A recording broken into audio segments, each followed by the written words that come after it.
പവിത്രത്തിലെ പുത്തൻ സ്റ്റോറിയിലേക്ക് ഏവർക്കും സ്വാഗതം. ഈ സ്റ്റോറി ഇഷ്ടപ്പെടുവാണെങ്കിൽ സബ്സ്ക്രൈബ് ചെയ്യണേ. അതുപോലെ തന്നെ ലൈക്ക് ചെയ്യാനും ഹൈപ്പ് ചെയ്യാനും മറക്കല്ലേ. അങ്ങനെ വിക്രം കമലമ്മയോട് കാര്യങ്ങളൊക്കെ പറയുന്നുണ്ട്. ഞാൻ എന്തായാലും ഇടുക്കിയിലേക്ക് പോവുകയാണ്. അവിടുന്ന് തന്നെ എനിക്ക് അന്വേഷണം തുടങ്ങണം.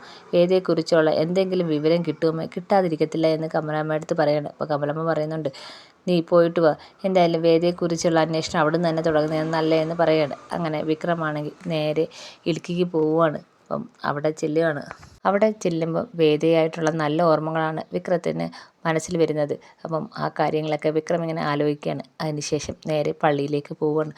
പള്ളിയിലേക്ക് ചെല്ലുമ്പോൾ മൈക്കിളച്ചനെ കാണുന്നുണ്ട്. മൈക്കിളച്ചനെ കാണുമ്പോൾ തന്നെ വിക്രം ഓടി ചെല്ലുന്നുണ്ട്. അപ്പം അച്ഛൻ ചോദിക്കുന്നുണ്ട്, വിക്രം നീ എന്നാ ഇറങ്ങിയത്? ഞാൻ കാര്യങ്ങളൊക്കെ അറിയുന്നുണ്ടായിരുന്നു. നീ ജയിലിൽ നിന്ന് എന്നാ ഇറങ്ങിയെന്ന് ചോദിക്കുകയാണ്. 2 ദിവസം ആയതേ ഉള്ളൂ. അപ്പോഴാണ് വേദയുടെ വിവരങ്ങൾ അറിഞ്ഞത്. ഇതുവരെ എന്നോട് ആരും ഒന്നും പറഞ്ഞില്ലായിരുന്നു. അപ്പം വേദയ്ക്ക് അന്ന് എന്ത് സംഭവിച്ചു? ഇവിടുന്നല്ലേ വേദയെ കാണാതായത്. അപ്പോൾ ഇവിടുന്ന് തന്നെ വേദയെക്കുറിച്ചുള്ള അന്വേഷണം തുടങ്ങാമെന്ന് വിചാരിച്ചാ ഞാൻ ഇങ്ങോട്ട് വന്നതെന്ന് വിക്രം പറയുകയാണ്. അപ്പം മൈക്കിളച്ചൻ പറയാണ്, അന്ന് എല്ലാവരും കൂടെ ആ കുട്ടിയെ ഹോസ്പിറ്റലിൽ കൊണ്ടുവന്നതെന്ന്. ആ സമയത്താണ് അനിയൻകുട്ടൻ മരിച്ചത്. എല്ലാവരുടെയും ശ്രദ്ധ അങ്ങോട്ട് പോയി. അതിനുശേഷം ഈ ഹോസ്പിറ്റലിൽ നിന്നും വേദയെ കാണാതായി. വേദ പിന്നെ എങ്ങോട്ട് പോയെന്ന് ആർക്കും അറിഞ്ഞൂടാ. ഇത് വിക്രം ജയിലിലായതിനു ശേഷം വേദയുടെ അച്ഛനും വിക്രത്തിൻ്റെ അച്ഛനും എല്ലാവരും ഇവിടെ വന്ന് അന്വേഷിച്ചു വേദയെക്കുറിച്ച്. വേദ എങ്ങോട്ട് പോയെന്ന് ആർക്കും അറിയത്തില്ല എന്ന് പറയുകയാണ്. അപ്പോഴത്തേക്കാണ് ഗീവർഗീസേട്ടൻ അങ്ങോട്ട് വരുന്നത്. ഗീവർഗീസേട്ടനെ കാണുമ്പോൾ വിക്രം ഗീവർഗീസേട്ടനെ കെട്ടിപ്പിടിക്കുന്നുണ്ട്. അപ്പം ഗീവർഗീസേട്ടൻ പറയുന്നുണ്ട്, വിക്രം നീ ജയിലിലായ കാര്യമൊക്കെ അറിഞ്ഞായിരുന്നു. അവസാനം ഇത്രയും കഷ്ടപ്പെട്ടിട്ട് അവസാനം നമ്മൾ തോറ്റുപോയല്ലോ എന്ന് പറയുകയാണ്. അപ്പോൾ വിക്രം പറയാണ്, അത് കുഴപ്പമില്ല, എന്തായാലും കാര്യങ്ങൾ ഇവിടം വരെ എത്തിയില്ലേ ഗീവർഗീസേട്ടാ. എൻ്റെ ഇപ്പോഴത്തെ പ്രശ്നം വേദയാണ്. അവളെ കാണാനില്ല. അന്ന് ഇവിടെ നിന്നല്ലേ അവളെ കാണാതായത്. അതുകൊണ്ട് ഇവിടെ തന്നെ അവളെക്കുറിച്ചുള്ള അന്വേഷണം തുടങ്ങാമെന്ന് വിചാരിച്ചാണ് ഞാൻ വന്നത്. പിന്നെ ഇത്രയും വർഷം ഞാൻ വിചാരിച്ചത് വേദ വീട്ടിൽ തന്നെ ഉണ്ടെന്ന് എനിക്കറിയില്ലായിരുന്നു. വേദ ഇങ്ങനെ മിസ്സിങ് ആയ കാര്യമെന്ന് വിക്രം പറയാണ്. അപ്പോഴാണ് ഗീവർഗീസേട്ടൻ അന്ന് നടന്ന സംഭവങ്ങളൊക്കെ പറയുകയാണ്. അപ്പം ഞങ്ങളെല്ലാവരും കൂടെ ഇവിടെ വേദയെ കൊണ്ടുവന്നപ്പോൾ മേരിയാണെങ്കിൽ വേദയുടെ തിരുന്നയാണ്. അപ്പോഴാണ് അച്ഛൻ വന്ന് മേരിയെ അങ്ങോട്ട് വിളിച്ചത്, അനിയൻകുട്ടൻ മരിച്ച വിവരം പറഞ്ഞത്. അങ്ങനെ നേരെ ഞങ്ങളെല്ലാവരും കൂടെ അനിയൻകുട്ടൻ്റെ അടുത്തേക്കാണ് പോയത്. അതിനുശേഷം അച്ഛൻ വിവരങ്ങളെല്ലാം പറഞ്ഞ് അതിനുശേഷം അനിയൻകുട്ടനെയും കണ്ടിട്ട് തിരിച്ച് മേരി മുറിയിലേക്ക് ചെന്നപ്പം വേദയെ കാണുന്നില്ല. അന്നേരം മേരി അവിടെയൊക്കെ അന്വേഷിച്ചു. കുറച്ച് സമയം കഴിഞ്ഞപ്പോഴാണ് വിക്രത്തിനെ പോലീസ് പിടിച്ച വിവരവും മറ്റുള്ള കാര്യങ്ങളൊക്കെ ഞങ്ങളെല്ലാവരും അറിഞ്ഞത്. അപ്പോൾ ഞങ്ങൾ വിചാരിച്ചത് വേദ നേരെ നിങ്ങളുടെ അടുത്തേക്ക് അല്ലെങ്കിൽ വിക്രത്തിൻ്റെ അടുത്തേക്ക് വന്നിട്ടുണ്ടാവും എന്നാണ് ഞങ്ങൾ വിചാരിച്ചത്. അപ്പോൾ പിന്നെ ഞങ്ങൾ വേദയെക്കുറിച്ച് അന്വേഷിച്ചില്ല. കാരണം വേദ ഇവിടെ ഉണ്ടായിരുന്നല്ലോ. അപ്പം വിക്രത്തിൻ്റെ അടുത്തോട്ട് വരികയോ അല്ലെങ്കിൽ നാട്ടിലേക്ക് പോവുകയോ ചെയ്തിട്ടുണ്ടാവുമെന്ന് ഒരു തോന്നലുണ്ടായി. അതിനുശേഷം വീട്ടിൽ നിന്ന് പലരും വന്ന് ഇവിടെ അന്വേഷിച്ച് വന്നപ്പോഴാണ് വേദയെ കാണാനില്ലാത്ത കാര്യം ഞങ്ങൾ അറിഞ്ഞെന്നാണ് ഗീവർഗീസേട്ടൻ പറയുകയാണ്. ഇതൊക്കെ കേൾക്കുമ്പോഴത്തേക്ക് വിക്രത്തിനകത്ത് ആകപ്പാടെ ഭയങ്കര വിഷമത്തിരിക്കുകയാണ്. അതിനുശേഷം ആരും വേദയെ കണ്ടിട്ടില്ല. വേദ എങ്ങോട്ട് പോയെന്ന് ആർക്കും അറിയത്തില്ലെന്ന് ഗീവർഗീസേട്ടൻ പറയുകയാണ്. അപ്പം വിക്രം ഭയങ്കര വിഷമത്തോടെ പറയാണ്, വേദ എവിടെ പോയിരിക്കും, എവിടെ നിന്ന് തുടങ്ങണമെന്ന് എനിക്കൊരു പിടിയില്ല ഗീവർഗീസേട്ടാ എന്ന് പറയുകയാണ്. ഇതൊക്കെ കേൾക്കുമ്പോൾ മൈക്കിളച്ചൻ പറയാൻ, വിക്രം നീ വിഷമിക്കേണ്ട, ഇതിനുള്ള മാർഗം ദൈവത്തിനോട് തന്നെ ചോദിക്കാം എന്നും പറഞ്ഞുകൊണ്ട് അച്ഛനാണെങ്കിൽ പള്ളിക്കകത്തേക്ക് പോവുകയാണ്.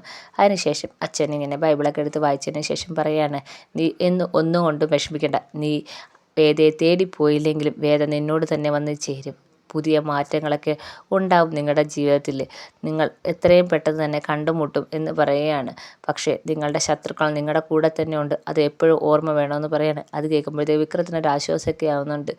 അങ്ങനെ യുവഗീസേട്ടൻ പറയുന്നുണ്ട്, വിക്രം വാ, മേരിയുണ്ട് വീട്ടിൽ, നമുക്കത് വീട്ടിൽ പോയി മേരിയെടുത്ത് കൂടുതൽ കാര്യങ്ങളൊക്കെ ചോദിച്ചിട്ട് വിക്രത്തിന് പോകാം എന്ന് പറയുകയാണ്.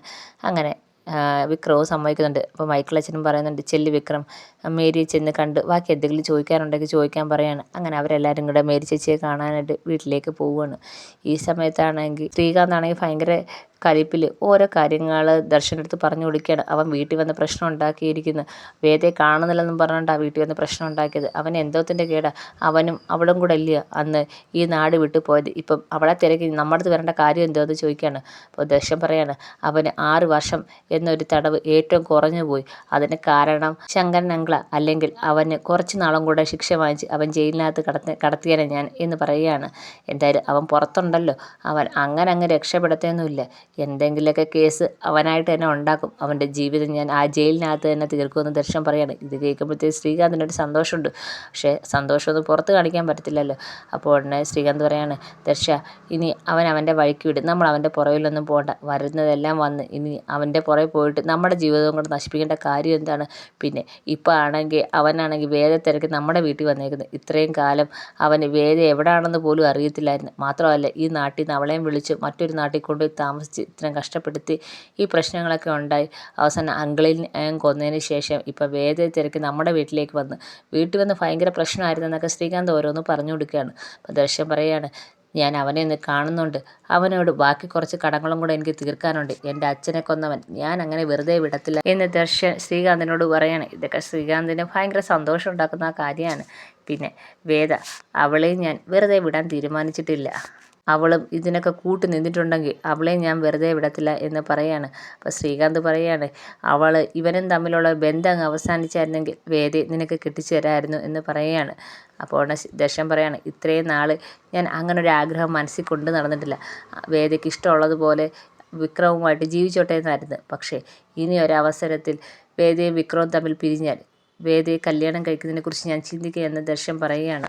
അത് മറ്റൊന്നും കൊണ്ടല്ല, അവനോടുള്ള പകയാണ്. അതും അവനോടുള്ള ഒരു പകയാണെന്ന് ദർശൻ പറയണം. അങ്ങനെ ദർശനാണെങ്കിൽ വിക്രത്തിനോട് ഇപ്പം നല്ല ദേഷ്യമായിരിക്കുകയാണ്. അത് ശ്രീകാന്തിന് ഭയങ്കര സന്തോഷം തരുന്നുണ്ട്. പക്ഷേ ശ്രീകാന്താണെങ്കിൽ നല്ല രീതിയിൽ ദർശൻ്റെ മുന്നിൽ അഭിനയിക്കുന്നുണ്ട്. പഴയ ദർശനെ പോലെയല്ല, ഇപ്പോൾ പുതിയൊരു ദർശനാണ്. പുതിയ ഭാവവും വിക്രത്തിനോട് അടങ്ങാത്ത പകയും, സത്യമറിയാതെ വിക്രത്തിനോട് അടങ്ങാത്ത പകയും ദർശൻ ഇപ്പോൾ ഉണ്ട്. അത് കൂടുതൽ ചൂട് പിടിപ്പിക്കുകയാണ് ശ്രീകാന്ത്. ദർശനെ വിക്രത്തിനെതിരെ തിരിച്ചാൽ തനിക്ക് കൂടുതൽ നേട്ടമുണ്ടാവുമെന്നും അതേപോലെ കോടതിയിൽ താൻ വിചാരിക്കാതെ തന്നെ എല്ലാം തനിക്ക് അനുകൂലമാവുമെന്നും ശ്രീകാന്തിന് നല്ല ബോധ്യവും ഉണ്ട്.